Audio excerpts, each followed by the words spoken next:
who is the one person, can be dead, alive, fictional, who you would draft into Keir Starmer's first cabinet, and what role would you put them in? So I would choose. This is a bit of a cliche, actually, but I would choose Martin Lewis because he's still one of the most trusted men in the country, I think. And I do think Labour should have more of a sort of consumer rights kind of rip off Britain message because it speaks to a lot of people. So I'm loath to put him in as as Chancellor because obviously I want Rachel Reeves to get her moment as the first female Chancellor. So maybe I'd put him in her team. I'd put him in the Shadow Treasury. In the Treasury team.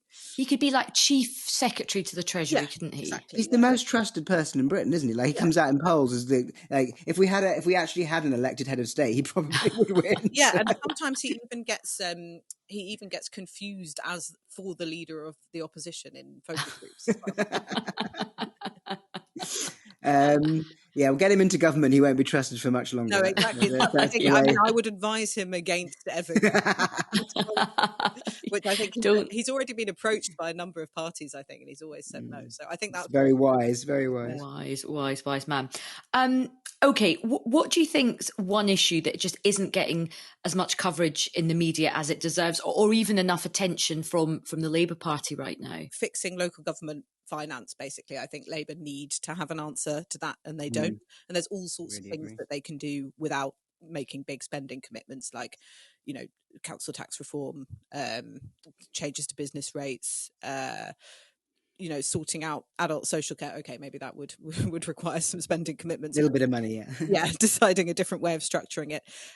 So I think they need to think about that. And finally, what's the one test you'd set the Labour Party to demonstrate that they are changing Britain for the better? So I would like to see if their planning commitments will actually come off. So Starmer has said he would ignore local opposition to developments. Can he really do that? If they really win as many MPs as the polls tell us they will, they're going to have a lot of MPs representing places with nice, lovely green spaces. And are they really going to want their government, the first thing they do, sign off on a load of building projects? And when the National Trust and kick off their campaign and the RSPB and all of them get involved, it's pretty hard to fight that lobby. So yeah, I'm with you. I hope they commit to that, but it will be a big test for the first couple of years. Yeah.